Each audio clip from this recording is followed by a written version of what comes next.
क्या हाल है साथियों। मैं विकास तोमर आपके अपने trust channel study for civil services पे आज आपके समक्ष लेके आ गए हैं 5 मई का यह करंट अफेयर। हिंदी इंग्लिश दोनों ही भाषाओं में और यूपीएससी के अलावा स्टेट पीसी एग्जामिनेशन से संबंधित जो प्रीलिम्स और मेंस में जो टॉपिक हमारे आ सकते हैं वो हैं ये। क्लाइमेट चेंज जो है अर्थ के एक्सिस पे, जैसे अर्थ है वो ऐसे टिल्टेड है, ठीक है, और इस पर ये रिवॉल्व करती रहती है ऐसे, ठीक। तो वेस्ट टू ईस्ट चलती है, ठीक है। अब क्या हो रहा है, क्लाइमेट चेंज की वजह से ये जो है इसमें शिफ्ट आ रहा है, तो वो क्या चीज़ है समझेंगे। और how to measure unpaid care work, जैसे हमारे यहाँ घर में सब जगह ज़्यादातर चलता है ये, हमारे यहाँ हिंदुस्तान में भी बाहर भी, कि जो हाउस होल्ड वर्क्स होता है वो मम्मी लोग लगी रहती है दिन भर, उसका कोई भी उसको मतलब अन केयर वर्क तो है वो, लेकिन अनपेड है, उसको जोड़े नहीं जाता। तो जीडीपी जो हम लोग देखते हैं वो एक तरीके से इसमें इंक्लूड ही नहीं करता है, और इसकी वजह से असमानता यानी इनक्वलिटीज़ भी है। पूरी चीज़ जानेंगे। आर्टिकल नंबर 164, अभी जो चुनाव हुए वेस्ट बंगाल में, उस पर जो रिजल्ट आया, क्या स्थिति बनी, उससे समझेंगे क्या चीज़ है। कॉन्गो डिक्लेयर कर रहा है कि वो इबोला आउटब्रेक से जो है मतलब उसने एंड कर लिया है 12वीं बार, ठीक। 1976 में, if I am not wrong, पहली बार कॉन्गो में, ये डीआरसी कॉन्गो है, डेमोक्रेटिक रिपब्लिक ऑफ कॉन्गो, तब ये पहली बार इबोला रिवर के पास में इबोला जो है वायरस देखा गया था जो संक्रमित कर रहा था। भारतीय सेना ने अपने पहले और सौर ऊर्जा दोहन संयंत्र, ठीक, यानी कि एनर्जी हार्नेसिंग प्लांट को का उद्घाटन किया। मेन चीज़ है कि ये वेनेडियम से बना हुआ है, ठीक है। जो ये संयंत्र है, जो टूल है, जो प्लांट है, वेनेडियम से बना हुआ है और सिक्किम में ये किया गया है, ठीक। और अब आगे बढ़ने से पहले आप लोगों को बताते हैं कि यूपीएससी 2021 और ईपीएफओ 2020 का जो है हमारा करंट अफेयर, हमारा जो है पूरा कंप्लीट पेड ग्रुप चल रहा है, और सिर्फ टेस्ट सीरीज का भी पेड ग्रुप आप लोग ज्वाइन कर सकते हैं इन दो नंबर्स पर कॉल करके 8564880530, 9696066089 पे। आज जो है हमने क्या है कि डे 1 चालू कर दिया कि क्या चीज़ें मैं आपको रोज़ होमवर्क दूंगा, कम से कम वो टॉपिक्स, वो जो है सब्जेक्ट से रिलेटेड आपको याद करना ही करना है, रिवाइज करना ही करना है, ठीक। तो आज डे 1 का जो टारगेट है पॉलिटी से है, क्या है आखिरी में बताऊंगा, ठीक। इसी वीडियो में है एक जगह। और जलवायु परिवर्तन के कारण पृथ्वी की धुरी में बदलाव, जलवायु परिवर्तन के कारण क्लाइमेट चेंज की वजह से अर्थ एक्सिस पे शिफ्ट हो रहा है। किसने बताया? अमेरिका की एक संस्था है, अमेरिकन जियोफिजिकल यूनियन। इन्होंने बोला है कि टेम्परेचर बढ़ रहा है, ग्लेशियर जो है वो आपके पिघल रहे हैं टेम्परेचर बढ़ने की वजह से, और इसकी वजह से प्लेनेट का जो एक्सिस है वो रोटेशन काफ़ी जो है बढ़ रही है, ठीक है। ये चीज़ है अपना, हमारा जो अर्थ का एक्सिस है वो कैसे शिफ्ट हो रहा है, कैसे कैसे बदलता है। तो देखिए अर्थ जो है हमारा उस पर स्पिन कर रही है, ठीक है। और जैसे आप देखोगे तो अर्थ हो गई, ये ऐसे है, ये ऐसे मूव करता रहता है वेस्ट टू ईस्ट, ठीक। अब यहाँ पे, और ये जो अर्थ पूरा ये सन के इर्द गिर्द ऐसे घूमता रहता है, ठीक है। अब क्या है कि एक्सिस ये वाला आ रहा है, ठीक है, ये चीज़ जिस पे ये घूम रहा है इसको ध्रुव बोलते हैं। और लोकेशन जो पोल्स की होती है, जैसे इस वाले में पोल्स की लोकेशन थी, नॉर्थ पोल साउथ पोल, ये जरूरी नहीं है कि ये ऐसे ही रहे, हो सकता है कि अगली बार ये ऐसे भी हो जाए, इसमें शिफ्ट होता रहता है, वॉबलिंग इफेक्ट इसे बोलते हैं, ठीक। लेकिन यहाँ पर जो शिफ्ट हो रहा है वो किसकी वजह से हो रहा है? वो क्लाइमेट चेंज की वजह से हो रहा है, ठीक। और एक्सिस जो मूव होता है due to the change in how the earth mass is distributed around the planet. जो अर्थ का, अब जैसे कि शरीर में भी और कहीं पे भी आप देखो तो कहीं पे ज़्यादा मास है, ठीक, कहीं पे कम है, ठीक। वेट को मतलब अगर वेट से आप ग्रेविटी निकाल दो तो मास बन जाता है। तो ये वाला जो है मास कहीं पे ज़्यादा है कहीं कम है, तो उसके अनुसार अगर वहाँ से क्वेश्चन पूछ ले कि किसकी वजह से जो है एक्सिस जो है इधर उधर हिलता मिलता है, शिफ्ट होता है, तो वो अर्थ के मास का डिस्ट्रीब्यूशन जो है प्लैनेट पे वो जिस हिसाब से होगा उस हिसाब से एक्सिस भी बदल जाएगा, ये बात ध्यान रखना, ठीक। और पोल्स मूव कर जाता है, एक्सिस मूव करता है, और इस मूव को जो है पोलर मोशन बोलते हैं। इस स्टडी में क्या बताया गया, 1990 में बोला गया था क्लाइमेट चेंज जो है और कई सारा जो है ग्लेशियल जो मास आपका है आइस का वो उसको मेल्ट कर रहा है, ठीक, ओशियन में। और उसकी वजह से अर्थ के पोल जो है वो मूव कर रहे हैं अलग अलग डायरेक्शन में। अब देखो कहीं पहले जो है मान लीजिए, इसको आप ऐसे समझो, पहले मान लीजिए इस एरिया में खूब सारे ग्लेशियर्स थे, यहाँ पे तो एक क्या है मास ज़्यादा हुआ, ठीक है। अब ये धीरे धीरे क्या हुआ, पानी में ये मतलब मेल्ट हो गया, अब ये इस जो है समुद्र में पहुँच गया, यहाँ पे ये मास यहाँ पहुँच गया, तो ये इधर से उधर जो चेंज हो रहा है मास का, इसकी वजह से जो है पोल्स भी चेंज होंगी। ये चीज़ है, अब समझ में आ गया होगा मेरे ख्याल से। और एज पर द स्टडी जो है नॉर्थ पोल शिफ्ट हुआ है ईस्टवर्ड डायरेक्शन में, मतलब पहले था, अब ये और शिफ्ट हो गया ईस्टवर्ड, ठीक पूर्व की तरफ 1919 के अनुसार। और जो चेंजेस हो रहे हैं हाइड्रोस्फीयर में, जो मैंने अभी आपको बताया उसके अनुसार ये चीज़ें हुई हैं। 95 से 20 में अगर देखें तो एवरेज स्पीड जो थी ड्रिफ्ट की वो 17 टाइम बढ़ गई है, ठीक। और ऐसा नहीं है कि आप लोग बिल्कुल एकदम इधर उधर होने लगोगे, वो मतलब काफ़ी टाइम लेता है। और लास्ट 4 दशक में देखा जाए तो मतलब जो मूव हुआ है पोल वो 4 मीटर तक हो चुका है पूर्वी तरफ। और कैलकुलेशन जो है ये नासा के जो एक ग्रेस मिशन है, किसका मिशन है नासा, ग्रेस मिशन किसका है, नासा का है। क्या फुल फॉर्म है, gravity recovery and climate experiment. Gravity का बड़ा खेल है, मैंने अभी आपको बताया, ठीक। और देखो वेट होता है, वेट कैसे बनता है, भार जो है इसमें मास होता है और जो ग्रेविटी है, जैसे अर्थ पे हम है तो अलग ग्रेविटी है तो अलग हिसाब होगा, मून पे अलग होगा। तो अगर आप ग्रेविटी हटा दो वेट में से तो मास बच जाता है, ठीक। और ये क्या देखता है, एस्टिमेट करता है ग्लेशियर के लॉस कैसे हो रहा है, ग्राउंड वाटर पंपिंग कैसे मतलब हो जा रही है। अब देखो कई ज़्यादातर क्या है कि पानी जैसे यहाँ पे था, ठीक, इसको ऊपर निकाल के फिर इसको यहाँ पे जो है इन्होंने इरिगेशन कर लिया। हो सकता है ये चला भी जाए पानी, तो यहाँ से जो है हट गया आपका ग्राउंड वाटर। तो और उसी तरीके से ग्लेशियर भी जो था वो मेल्ट हो गया, तो पानी तो शिफ्ट हो गया ये मास इधर उधर, उसकी वजह से पोल की शिफ्टिंग भी हो रही है। ये मेन चीज़ है यहाँ पे बताने की। और अगर ये क्वेश्चन आ गया अगर आपका, तो आप आराम से आप कर लोगे, ठीक। समझ आना बहुत ज़रूरी है। पॉसिबल रीजंस क्या हो सकते हैं, आइस मेल्ट हो रहा है बहुत तेज़ी से, और ग्लोबल वार्मिंग हो रही है उसकी वजह से पोलर ड्रिफ्ट हो रहा है, ठीक। लाइकली कॉज जो है डायरेक्शनल चेंज का ये है, 1990 से ये देखा गया है।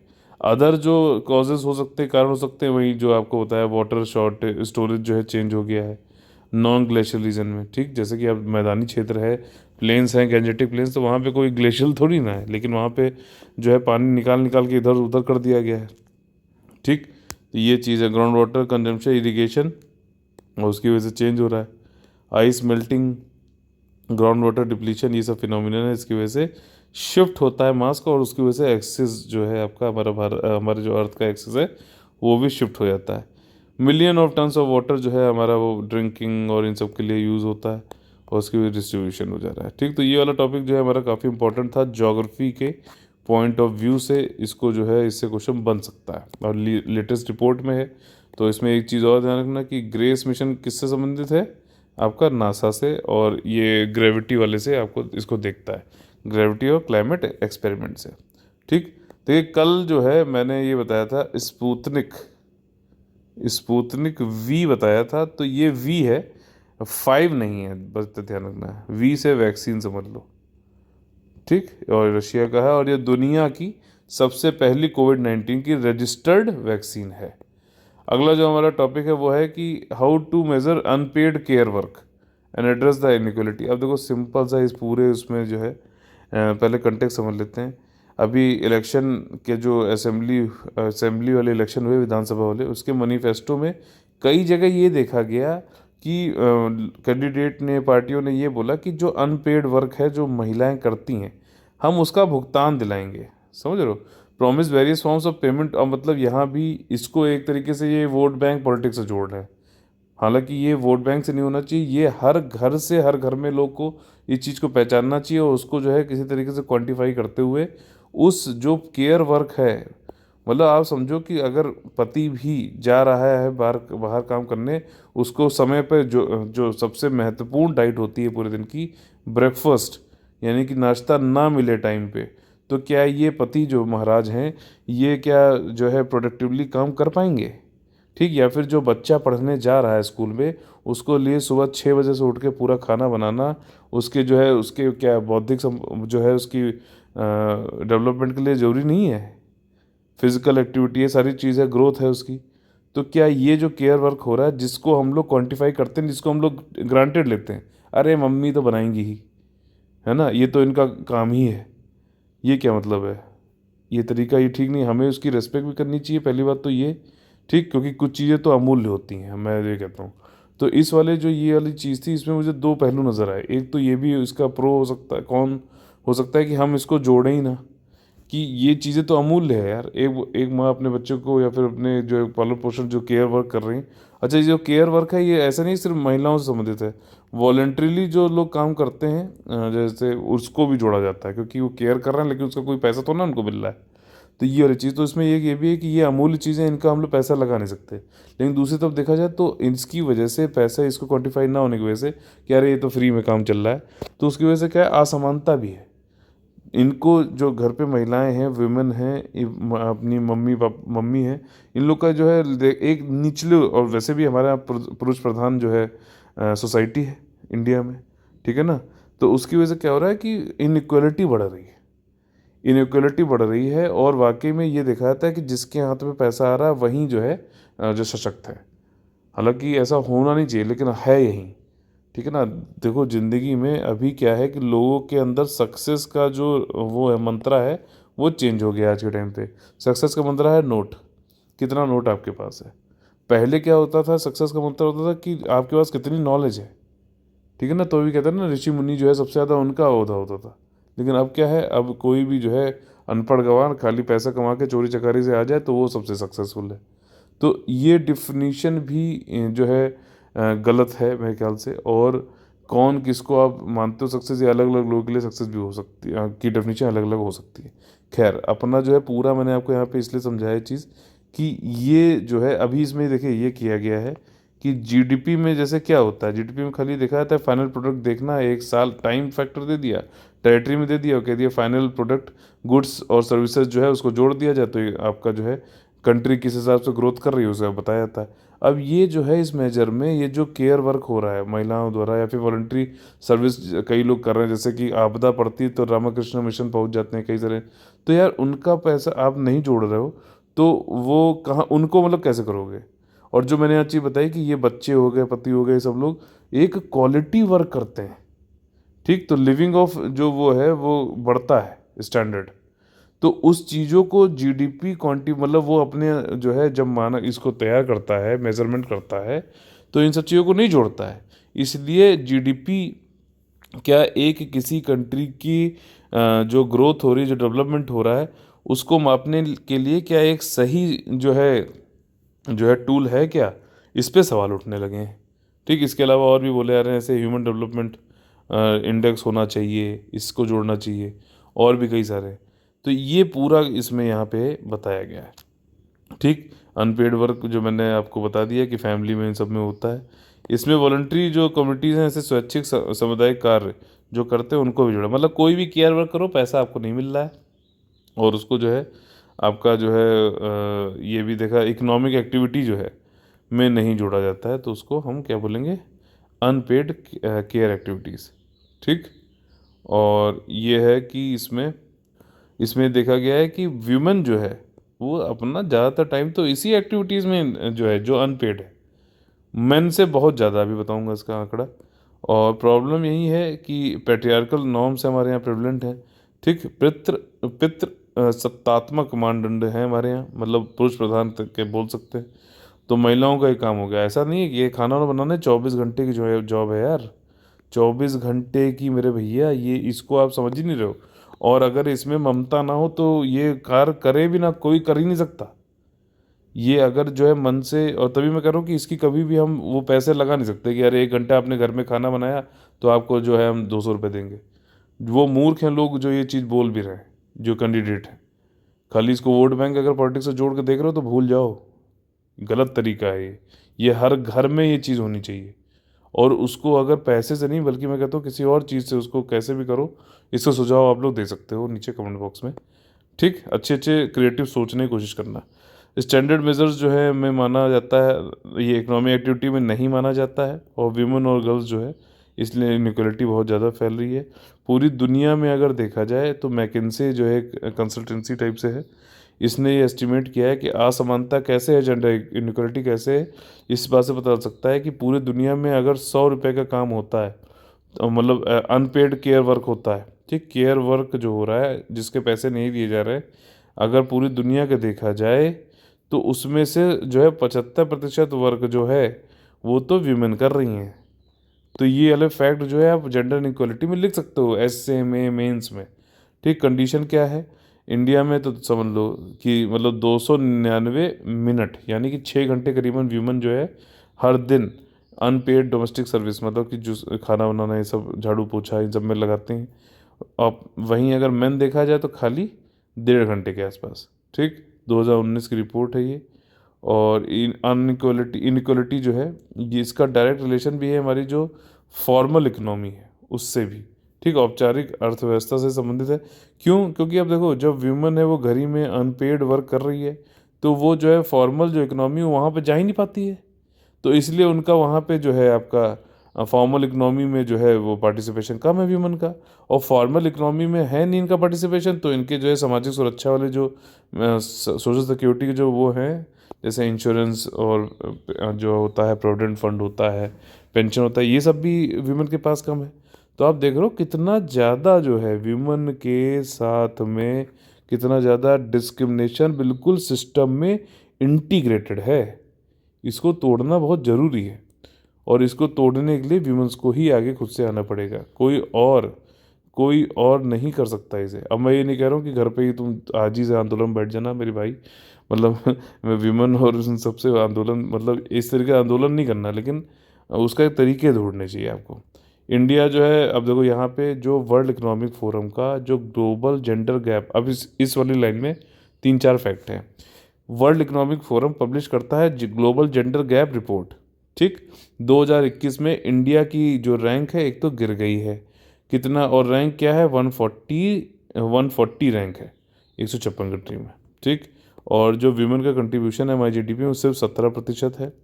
और इनकम जो है हमारी वीमेन की वो भी सिर्फ और सिर्फ जो है 20% है अगर देखा जाए मेन से। अगर 100 रुपये मेन के हैं तो 20 रुपये जो है आपका मतलब 80 रुपये आदमी के हैं और 20 रुपये खाली वीमेन के हैं। और इसीलिए जो है टॉप बॉटम जो है 10 में आते हैं हम लोग। ठीक, किस तरीके से इसको मोनेटाइज करना चाहिए, मेजरिंग मोनेटाइजिंग किस तरीके से करना चाहिए कि देखो पहले जो हमारा जीडीपी चल रहा है ये सब जो है ठीक नहीं है कार, इसमें हम तो मोनेटाइज उसको देखते ही नहीं है। ठीक, और इसीलिए जो जीडीपी को भी क्वेश्चन में लिया जा रहा है क्या ये किसी देश के ग्रोथ या फिर डेवलपमेंट के लिए पर्याप्त है। ठीक, इसका इंडिकेटर अगर देखा है तो ये एलोकेशन, लेबर, लाइवलीहुड, वेलबींग इन सबको मेजर ही नहीं करता है जीडीपी। और अगर अनपेड जो केयर वर्क है इसको आपको मेज़र करना है तो आपको जो है कई सारी चीज़ें जो सोशियो इकोनॉमिक इंडिकेटर हैं, सामाजिक आर्थिक सूचक हैं, और पॉलिसी में हमें ये सब जोड़ना चाहिए जेंडर गैप को भी। और अनपेड वर्क जो है उसको कैलकुलेट करो कितना टाइम इसमें दिया गया और उस टाइम के अनुसार जो है आप कुछ उसका पैसा वैसा कुछ वो कर सकते हो। ठीक, शुरुआत करो तो अच्छी बात है। और अपॉर्चुनिटी कॉस्ट क्या होता है कि मान लीजिए आपने कोई एक कार्य कर रहे हो तो दूसरा कार्य उसी समय पे आप नहीं कर पाते हो। क्रिकेट खेलने गए हो, आपको दो चीज़ पसंद है, क्रिकेट और फुटबॉल दोनों, तो क्रिकेट खेलोगे तो फुटबॉल खो रहे हो, फुटबॉल खोलो खेल रहे हो अगर आप तो क्रिकेट जो है क्यों खेलने का अवसर खो रहे हो, तो इसको अपॉर्चुनिटी कॉस्ट बोलते हैं। ठीक, वेजेस फॉर हाउस वर्क जो है 1972 में ये कैंपेन हुई थी इटली में, यूके में, यूएसए में भी। तो ये एक सेंट्रल डिमांड थी लेकिन जो है ये इसको कर नहीं पाए थे कि वेजेस हाउस वर्क के लिए दिया जा पाए। क्या हमें करना चाहिए, क्या मतलब आवश्यकता क्या है कि रीडिस्ट्रीब्यूशन ऑफ केयर वर्क करना चाहिए, मतलब सब लोग करें, आदमी भी करे विमेन भी करे। ठीक, और आपका जो है फैमिली में और राज्य के बीच में भी होना चाहिए, बंटना चाहिए।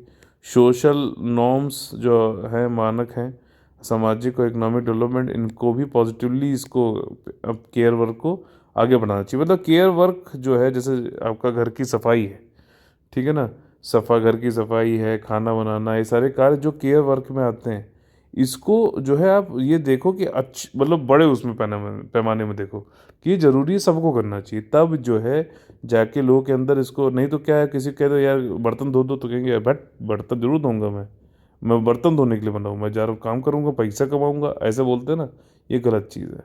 ठीक, रिड्यूस अनपेड केयर वर्क जो है इसको रिड्यूस करना है। फिजिकल इंफ्रास्ट्रक्चर बनाओ, गवर्नमेंट से कह रहा है यहाँ पर, clean water, sanitation, energy, public transport और सोशल इंफ्रास्ट्रक्चर बनाओ जैसे केयर और हेल्थ सर्विस, एजुकेशन।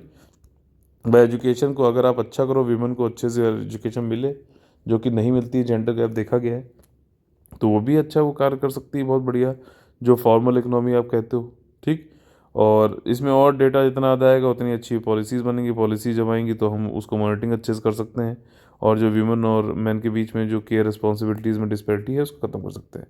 तो इसी के साथ में देखो ये वाला तो ख़त्म होता है अनपेड केयर वाला वर्क वाला, ये क्योंकि वीमेन से संबंधित है और उसमें कई सारे फैक्ट्स हैं। तो ये एसए यूपीएससी एसए में, सीएपीएफ के एसए में, आपका प्रीलिम्स में भी इससे जैसे वो सूचकांक मैंने बताया, रिपोर्ट बताई, ये सारी चीज़ें आ सकती हैं। और कल का जो जो अच्छे कमेंट्स आए उनका शाउट आउट जो है फिर से देखिए, हृदय कुमार जी और रुचि पांडे जी ने बहुत अच्छा दिया है। आज के वाले क्वेश्चन देखिए, आप लोग एक साथ सारे क्वेश्चंस के जवाब दिया करिए जिन्होंने सबसे ज़्यादा क्वेश्चंस के जवाब दिए हैं, और साथ ही साथ जो भी चीज़ें पूरी मतलब जोड़नी चाहिए, जैसे कि ये 123 वाला जो एग्रीमेंट था यूएस और इंडिया के बीच में, इसमें ये था कि एनपीटी नॉन प्रोलिफरेशन ट्रीटी जो है, ठीक, न्यूक्लियर संबंधित, और सीटीबीटी के जो मेंबर नहीं हैं वो लोग जो है इनके सेक्शन 123 के अंतर्गत जो है वो ज्वाइन कर यूपी मतलब ये यूएसए जो है उसको ज्वाइन करा सकता है और समझौता कर सकता है सिविल न्यूक्लियर के लिए। तो ये चीज़ लिखना, जैसे देखिए इन्होंने भी लिखी, एनपीटी वाली लिखी बात, आशीष सक्सेना जी ने भी लिखी है। तो ये चीज़ें जो है एक अच्छे आंसर एक उसको बताते हैं। तो आप लोग कोशिश करिए, मैं धीरे धीरे बताता रहूँगा कि क्या चीज़ें आपको इंक्लूड इसमें करनी चाहिए थी। तो आप लोगों को शॉर्ट आउट है, रुचि पांडे जी, हृदय कुमार जी, आशीष सक्सेना जी, इसके अलावा भी कई सारे लोग हैं, नेहा कटियार जी हैं, नेहा द्विवेदी जी हैं, आयुषी द्विवेदी जी हैं, कोमल चौहान जी हैं, ठीक, रोहित है, मोहित है, और भी कई सारे लोग हैं जो लगातार, पारुल जी हैं, ठीक है। तो आप सभी को मतलब ऐसा नहीं कि मैं जिनका नाम नहीं ले रहा हूँ वो लोग नहीं है, वो लोग भी हैं। बस ये है कि अब जगह भी कम है, तो जितने जो ज़्यादा अच्छे देगा तो टॉप 2 3 जो है आंसर्स यहाँ पे शॉर्ट आउट के लिए मैं यूज़ करूँगा। अगला जो हमारा टॉपिक है वो है आर्टिकल नंबर 164 से संबंधित। अब देखो क्या हुआ है कि वेस्ट बंगाल में इलेक्शन हुए और टीएमसी जो ममता जी वाली जो वो थी पार्टी थी, वो तो जीत गई, लेकिन ममता जी खुद चुनाव हार गई, और ये सीएम की जो है कैंडिडेट थी, सीएम के लिए मतलब ये इनको बनाना था। अब लोग ये कह रहे हैं कि अब ये खुद हार गई तो ये जो है सीएम बन नहीं सकती, बट ये चीज़ गलत है। आर्टिकल 164(4) में दे रखा है, आर्टिकल 164 सब क्लॉज 4 में दे रखा है कि मान लीजिए कोई व्यक्ति है, वो चुनाव मतलब वो चीफ मिनिस्टर बन सकता है। अब बस उसको करना क्या है कि जब से इलेक्शन हुआ है उसके तब से 6 महीने तक आपको सदन का मेंबर बनना जरूरी है, ठीक। 164 सब क्लॉज 4 में बोला गया है कि आपको विधानसभा का मेंबर, या फिर अगर वहाँ पे बाई कैमरलिज्म है, द्विसदनीय जो है, तो आपको या तो जो है विधानसभा का मेंबर और या फिर विधान परिषद का मेंबर बनना है अगले 6 महीने में, ठीक। जैसे कि यूपी में क्या हुआ था कि जब आपके योगी जी हैं, इनका क्या हुआ कि ये एमपी थे। अब अगर राज्य के आप सीएम बनना चाह रहे हो तो आपको एमएलए बनना पड़ेगा, ठीक, या फिर एमएलसी बनना पड़ेगा। तो इन्होंने यहाँ से जो है अपना त्यागपत्र दे दिया और फिर 6 महीने के अंतराल के अंतर्गत एमएलसी चुने गए।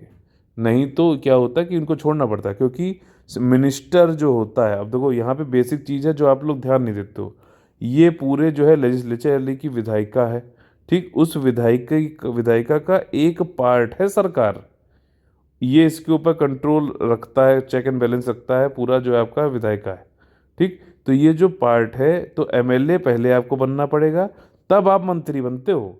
मंत्री बन के जो है मतलब सिर्फ आप मंत्री बने रहो ऐसा नहीं हो सकता कि ये यहाँ पर है, कुछ ऐसे मंत्री हैं जो एमएलए नहीं हो बने रहे, नहीं नहीं, यहाँ पे क्या है कि आप इसके अंतर्गत आपको रहना पड़ेगा। समझ में आ रहा हो, ये चीज़ बेसिक अगर आपके दिमाग में मतलब आ गई, तो आप कभी भी क्वेश्चन अगर मान लीजिए आपने नहीं पढ़ा तब भी आप जो है यहाँ से डिराइव कर सकते हो आंसर, ठीक। बाकी इतना तो आप लोग को मैं पढ़ा ही दे रहा हूँ कि यहाँ से आपका जो है सारे यूनिक फैक्ट्स वगैरह सब करा देता हूँ ताकि जो है आपका गलत ना हो, ठीक। तो ये चीज़ हुई है। और जैसे कि आर्टिकल 164 में है वैसे ही यहाँ पे काउंसिल ऑफ मिनिस्टर से संबंधित अगर बात की जाए संसद में, ठीक, तो वहाँ पे 75 सब क्लॉज 5 है, ये बताता है कि मिनिस्टर जो है आपका इलेक्ट मतलब आप पहले मिनिस्टर, जैसे कि क्या हुआ हमारे यहाँ जो विदेश मंत्री हैं, ठीक है, जयशंकर जी जो हैं, वो कोई चुनाव उनाव जीत कर नहीं है, लेकिन उनको मंत्री कैबिनेट में कर दिया गया, ज्वाइन करा दिया गया एज ए मिनिस्टर, ठीक। अब मिनिस्टर साहब को क्या है कि अगले 6 महीने में उनको बनना है मेंबर, एमपी बनना होगा, अदरवाइज मिनिस्टरशिप चली जाएगी, ठीक। तो आर्टिकल नंबर 164 ये बताता है कि हाँ बिल्कुल, अगर आप जो है चुनाव जीत गए हैं और मतलब चुनाव हार भी गए हैं, लेकिन आप चीफ मिनिस्टर बन सकते हैं, अगले 6 महीने में आपको एमएलए एमएनसी बनना पड़ेगा एज पर द, मतलब अगर विधानसभा है, सिर्फ विधानसभा, तो भाई विधानसभा के मेंबर ऑफ लेजिस्लेटिव असेंबली बन जाओ, नहीं तो एमएलसी बन जाओ, जैसे कि योगी जी वाले केस में हुआ है। आर्टिकल नंबर 164 के बारे में बता रहा हूँ मैं यहाँ पर। चीफ मिनिस्टर जो है उसको अपॉइंट करेगा कौन? गवर्नर। बाकी के मिनिस्टर कौन अपॉइंट करेगा? गवर्नर। अब समझिए पॉलिटिकल रिवीजन है, ठीक। और गवर्नर, जितने भी मिनिस्टर होते हैं चीफ मिनिस्टर को जोड़ के, ये सब प्लेजर ऑफ गवर्नर पे डिपेंड होते हैं, यानी कि प्रसाद प्रयत्न जो है कार पे होते हैं। मतलब ऐसा नहीं है कि इसको कभी भी ये निकाल सकते हैं, लेकिन गवर्नर ही अपॉइंट करता है, गवर्नर ही इनको निकाल सकता है, प्लेजर ऑफ गवर्नर बोला जाता है। और काउंसिल ऑफ मिनिस्टर जो है, अच्छा देखो, किसी अगर मिनिस्टर को पहले वो करना है, रिजिग्नेशन देना है, तो वो पहले सीएम के पास जाएगा और सीएम फिर बोलेगा गवर्नर को कि इनको निकाल दीजिए, ठीक, एक्सपेल कर दीजिए काउंसिल ऑफ मिनिस्टर से। सब क्लॉज 2 में क्या बोला गया है कि कलेक्टिवली रिस्पॉन्सिबल होता है, जैसे मैंने आपको बताया पूरी विधायिका है, लेजिस्लेचर है, इसमें एक छोटा सा पार्ट है काउंसिल ऑफ मिनिस्टर, जो कि हम कार्यकारिणी के नाम से जानते हैं, एग्जीक्यूटिव के नाम से जानते हैं, ठीक। तो ये क्या होता है कि पूरा, अब ये चेक एंड बैलेंस अब इसके ऊपर रखता है, सरकार के ऊपर, लेजिस्लेचर। तो इसमें एक भी बंदा जो है वो पूरे जो है काउंसिल ऑफ मिनिस्टर, मंत्रिपरिषद को डिनोट करता है। इसीलिए किसी, मान लीजिए किसी गवर्नमेंट के जो मिनिस्टर ने जो है कोई बिल लेके आया, अगर वो बिल हारता है तो वो पूरी जो है काउंसिल ऑफ मिनिस्टर्स जिम्मेदार होगा। तो इसीलिए कलेक्टिवली रिस्पॉन्सिबिलिटी बोली जाती है, लेकिन किसके लिए? स्टेट में, विधानसभा के लिए, ना कि विधान परिषद के लिए। आर्टिकल नंबर 164(3) में अगर देखा जाए तो मिनिस्टर आ सकता है ऑफिस में, गवर्नर उसको जो है ओथ ऑफ ऑफिस और सीक्रेसी बताएगा, जैसे कि 3rd शेड्यूल में बताया गया है। आर्टिकल नंबर 164(4) में बोला गया है कि 4 महीनों के अंतर्गत आपको मेंबर ऑफ लेजिस्लेचर बनना पड़ेगा स्टेट का, अदरवाइज आपकी मिनिस्टर वाली पोस्ट निकल जाएगी, हट जाएगी। इसके और भी कई सारे एग्जाम्पल यहाँ पे दिए गए हैं, आप इसको पढ़ सकते हैं, पॉज कर दिया मैंने, ठीक है। अगला जो हमारा टॉपिक है वो है कि इबोला को डीआरसी जो है, डेमोक्रेटिक रिपब्लिक कॉन्गो, ये अगर आप इसको ऐसे करके देखोगे, ठीक है, तो ये बीचों बीच यहाँ पे आता है, ठीक है। और इसमें से इबोला रिवर जाती थी 1976 में, इसी रिवर के आसपास से पहली बार इबोला मतलब वायरस को देखा गया, जो संक्रमित कर रहा था लोगों को, तभी से जुड़ा गया। 12वीं बार इबोला का एंड कर दिया है कॉन्गो ने, ऐसा डिक्लेयर किया है, ठीक। 12 लोग संक्रमित हो गए थे। ये एक इबोला एक वायरस है, ध्यान रखना। इसके कई सारे जो है ट्रेड्स हैं, वो भी बताऊंगा मैं, ठीक। तो ये आपका कॉन्गो ने बोल दिया कि हमने ख़त्म कर लिया है। और ये अफ्रीका में ही आउटब्रेक इसका ओकेजनली होता रहता है। और यहाँ पे देखिए इसका कोई क्योर नहीं है, वैक्सीन भी नहीं है, ध्यान रखना। 1976 चल रहा है, लेकिन अफ्रीका बेचारा जो है गरीब देश है, समझना मेरी बात, बहुत पीछे एक बहुत बड़ा षड्यंत्र भी है। अफ्रीका गरीब देश है, वहाँ पे लोग को जो है पैसा देने की ताकत नहीं है, ना सरकार के पास ना लोगों के पास। भाई लोगों का ही तो पैसा है, सरकार का अपनी जेब से थोड़ा ना देता है, सरकार हम ही से लेता है, हम ही देता है वापस, कोई एहसान तो ना करता। तो उसी तरीके से अफ्रीका में 1976 से ये चीज़ है, ये बोला, आज तक वैक्सीन नहीं बन पाई है। क्यों? क्योंकि लोग, उनके कैपेसिटी नहीं है। भारत में मिडिल क्लास बहुत ज़्यादा है, ठीक, मिडिल क्लास से जो की वजह से जो है डिमांड ज़्यादा है, तो इसीलिए जो है वैक्सीन की भी डिमांड बहुत ज़्यादा है, बाकी बस बोलने की और ज़्यादा ज़रूरत है नहीं, ठीक। तो ये वाली चीज़ है। और क्लोज कांटेक्ट जो है उससे हो जाता है, ये वायरस जो है चला जाता है। इसमें सिम्टम वही हैं, हेडेक और ये सब हो जाता है, और मतलब आखिरी में वॉमिटिंग, रैश, ये सब है, ठीक। जो एनिमल है उससे अगर आप कांटेक्ट में रहोगे तो हो जाएगा, आइसोलेट हो जाओ जब भी बीमार पड़ो। और क्लोथिंग वोथिंग जो है, मतलब एक बार जब सही हो जाए तो पूरा।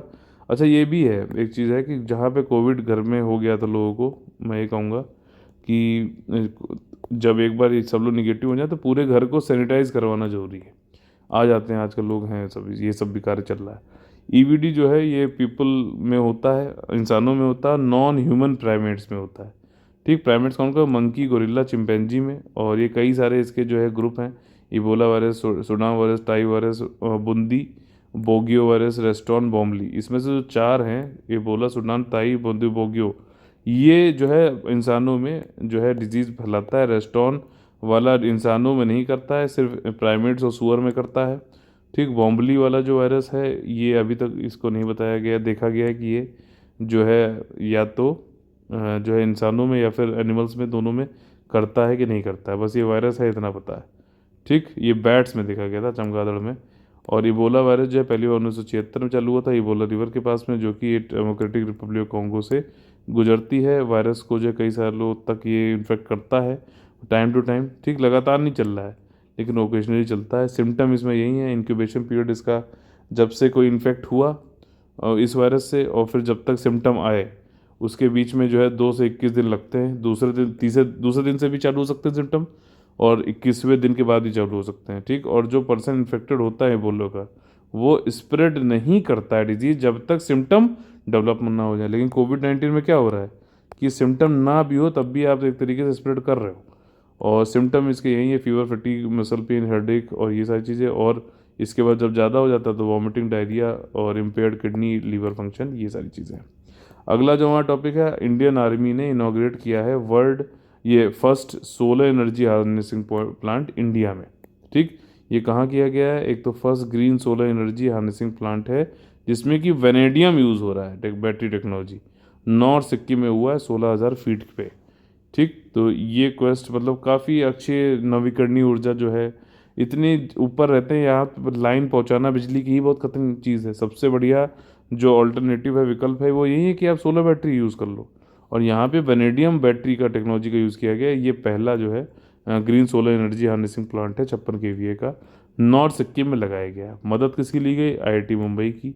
ठीक, और प्रोजेक्ट जो है काफ़ी एनवायरनमेंट, पर्यावरण मतलब फ्रेंडली है। आप लोग को उत्तर पूर्वी भारत की आज मैपिंग का जो है एक बार देखनी है, फिजिकल वाली। कौन सी रिवर, कौन सा हिल, कौन सा जो है कौन सा टापू, जैसे खासी गौरव जयंतिया यहाँ पे होते हैं शिलोंग में, मेघालय में। ठीक, दिसपुर होती है, कैप्टन ने आप लोग को और बताया, पहले बता रखा है। यहाँ पे देखिए एक सबसे जो ईस्टर्न मोस्ट पॉइंट है भारत का, वो है वेलोंग। वेलोंग यहाँ पे अरुणाचल प्रदेश में है। ठीक है, ये चीज़ें वेनेडियम बेस्ड बैटरी है। ग्रीन इनिशिएटिव और भी लिए हैं आर्मी ने। 1 मेगावाट का जो है आपका ये जलंधर कैंटोनमेंट में जो अर्थ डे था अभी। ठीक, अर्थ डे कब होता है? 22 अप्रैल को होता है। कौन करता है बताइए, कमेंट करके बताइए। मैंने पहले पूछा था फिर पूछ रहा हूँ। तो वहाँ पे भी इन्होंने किया है, मतलब एनर्जी जो है सोलर एनर्जी का यूज़ कर रहे हैं। बढ़ा रही है आर्मी ये चीज़। यहाँ पे 5 एकड़ की ज़मीन पे किया था इन्होंने 1 मेगावाट का। वेनेडियम क्या होता है? इसका केमिकल एलिमेंट जो है ये केमिकल एलिमेंट है, इसका सिंबल जो है वी है। एटॉमिक नंबर जो होता है आपका इसमें, वो आपका क्या है? 23 है। एटॉमिक नंबर किस चीज़ को दर्शाता है? आपका प्रोटॉन कितने हैं। ठीक, जैसे वी है तो यहाँ पे एटॉमिक नंबर लिखाएगा 23। मास नंबर क्या होगा आपका? इसका वैसे 23 थे मेरे ख्याल से, यहाँ पे 46 होगा। एक बार कंफर्म करके बताइएगा, केमिस्ट्री बहुत वीक है मेरी। तो इसको मास नंबर बोलते हैं। ठीक, इसमें क्या होता है आपका? प्रोटॉन भी होगा और न्यूट्रॉन भी होगा, न्यूक्लियस के अंतर्गत ये देखा जाता है। ठीक, तो ये चीज़ है, एटॉमिक नंबर ये हो गया, और एटॉमिक ये मास नंबर, मास है मतलब कि इसमें न्यूट्रॉन प्रोटॉन दोनों है। ठीक, और ये एक तरीके का हार्ड सिल्वर ग्रे होता है, और जो है ये एलिमेंटल रेयरली फाउंड किया जाता है, नेचर में नहीं मिलता है ज़्यादातर। ये आर्टिफिशियली आइसोलेट करना पड़ता है, मतलब फॉर्म ऑक्साइड लेयर बनाना पड़ता है ताकि इसका ऑक्सीडेशन ना हो पाए। अब ऑक्सीडेशन की बात आ रही थी तो मैंने कहा लो इसको एक बार देख के आपको बता देता हूँ कि ये जो है जैसे ये रिड्यूसिंग एजेंट है, तो यहाँ से क्या होता है, एक्स से जो है लूजेस इलेक्ट्रॉन। ठीक, एक्स से देखिए इलेक्ट्रॉन जा रहा है वाई में, तो ये रिड्यूसिंग एजेंट हो गया, ये ऑक्सीडाइजिंग एजेंट हो गया। ठीक, समझ में आ गई बात? तो ये चीज़ हो गई। आगे क्या है कि इंडिया में इंडिया जो है हर साल दुनिया के वेनेडियम का जो प्रोडक्शन होता है, उत्पादन, उसका 4% तो इंडिया ही खा लेता है, कंज्यूम कर लेता है, उपभोग कर लेता है। वेनेडियम जो है इसका यूज़ बहुत सारे, उसमें स्टील मिश्रित धातु में बनाता है, अंतरिक्ष, काफ़ी अच्छी अच्छी जगह। ठीक, अच्छी अच्छी जगह से स्पेस के व्हीकल में, न्यूक्लियर रिएक्टर में, और पिस्टन में, रॉड में, जो मतलब जो हमारे इंजन होते हैं कार के, इन सब में बनता है, वो वेनेडियम से बनता है। गर्डर से इससे बनते हैं आपके। रिडॉक्स बैटरी आपकी वेनेडियम से बनती है, सुपर कंडक्टिंग मैग्नेट में यूज़ होता है। और reliable renewable source of energy में भी वेनेडियम का यूज़ होता है, काफ़ी यूज़फुल है। अब देखो अरुणाचल प्रदेश में पहली बार वेनेडियम भारत में खोजा गया है। कौन सा स्टेट है? अरुणाचल प्रदेश। ठीक, ये फैक्ट है, इसको ध्यान रखना है। और आप लोग के लिए देखिए आज यहाँ पे छिपा हुआ है कि डे 1 हमारा है UPSC daily revision of important topics. मैं आप लोग को बताऊंगा, आप लोग को जो है इससे संबंधित इसको पूरा रिवाइज कर डालना है। और यहाँ पे कमेंट में, या फिर जो है जो लोग पेड ग्रुप में हैं वो लोग पेड ग्रुप में, कोई भी आपको डाउट आता है तो जो पूछेगा।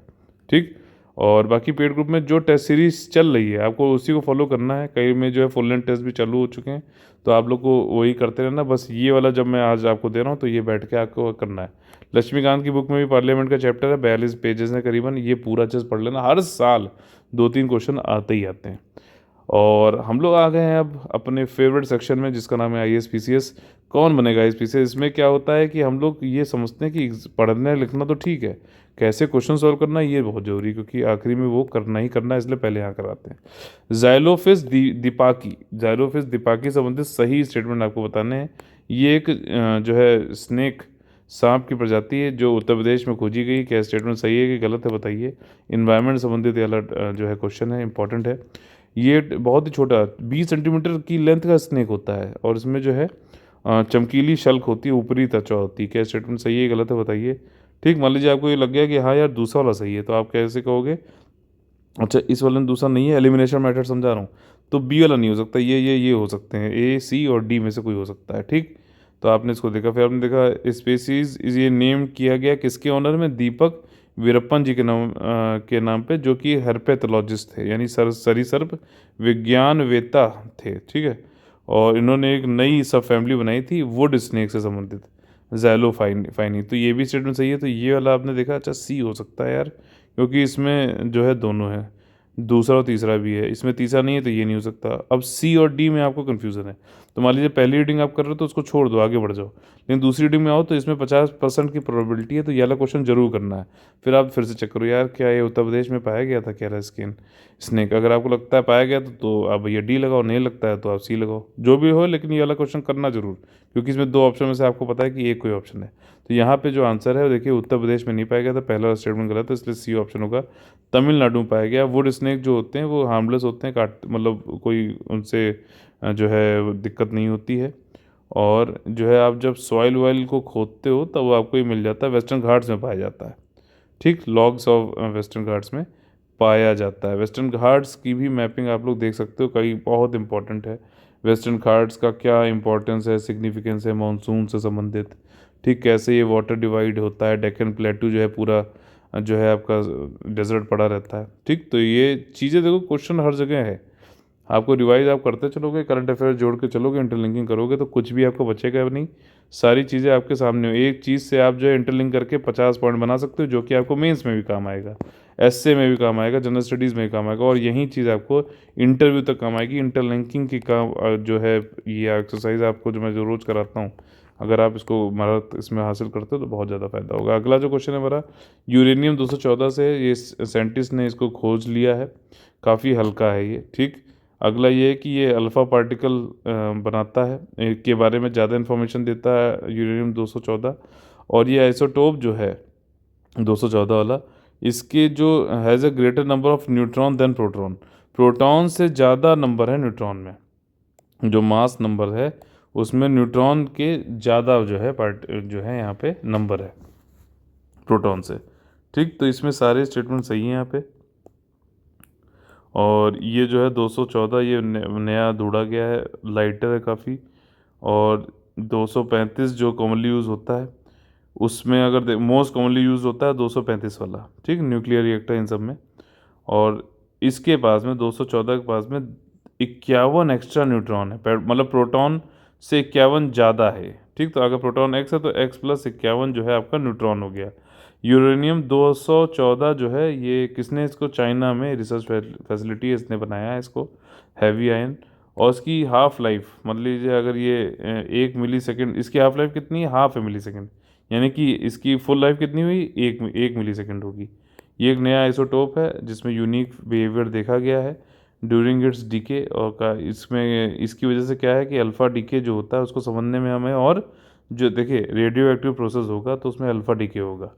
ठीक, रेडियो एक्टिव प्रोसेस में क्या होता है कि यूरेनियम या फिर जो भी रेडियो एक्टिव मटेरियल होता है वो डीके होता है, धीरे धीरे टूटता है, उसमें से न्यूट्रॉन निकलते हैं, प्रोटॉन के जो है पार्टिकल्स जो है निकलते हैं। ठीक है, तो एनर्जी, इससे एनर्जी रिलीज होती है। तो यहाँ पर क्या है कि जब 2 प्रोटॉन और 2 न्यूट्रॉन मिलकर जो है लूज करता है कोई एटॉमिक न्यूक्लियस, क्योंकि ये न्यूक्लियस में होते हैं, तो उसको जो है अल्फ़ा जो है आपका क्या बोला जाता है, अल्फ़ा पार्टिकल बोला जाता है। जब 2 प्रोटॉन और 2 न्यूट्रॉन एक साथ जो है निकल रहे हैं एटॉमिक न्यूक्लियस से, तो वो है तो अल्फा डीके, लेकिन ये जो ये बना पार्टिकल बना 2 न्यूट्रॉन और 2 प्रोटॉन की वजह से, इसको अल्फा पार्टिकल बोला जाता है। अलग से अगर ये क्वेश्चन आ जाए तो आपने अगर ये पढ़ा है तभी आप कर पाओगे, नहीं तो नहीं कर पाओगे। ठीक। और इस वाली जो खोज से 2014 वाली जो यूरेनियम है, इससे अल्फा डीके को और अच्छे बेहतर से बनने में जो है मदद करता है। चाइना ने इसकी अभी खोज करी है। तो इसी के साथ में हम लोग का आज का सेशन खत्म होता है। बहुत ज़्यादा इंपॉर्टेंट था, और कई सारे केमिकल से, आप केमिस्ट्री से संबंधित, इन्वायरमेंट से संबंधित, पूरा विमन से संबंधित कई सारे टॉपिक हम लोगों ने फ्रूटफुल वाले यहाँ पे किए। अगर आप लोगों को पसंद आया तो लाइक का बटन तोड़ डालिए और शेयर कर दीजिए ज़रूरतमंदों के साथ में, और जो है सब्सक्राइब करिए ताकि आपको जो है तुरंत जो है वीडियो का नोटिफिकेशन मिल जाए। अगर आप लोग को हमारा यूपीएससी और ईपीएफओ का paid group, complete paid group, और सिर्फ टेस्ट सीरीज का पेड ग्रुप भी अगर ज्वाइन करना है तो 8564 880530 9696060608 पे कॉल करके आप लोग एडमिशन ले सकते हैं। तो चलिए कल फिर से मुलाकात होगी आप लोगों से, तब तक के लिए लेते हैं अलविदा आपसे। सुबह 6 बजे मिल लेंगे। और जय हिंद, जय Bharat, all the very best है। वंदे मातरम।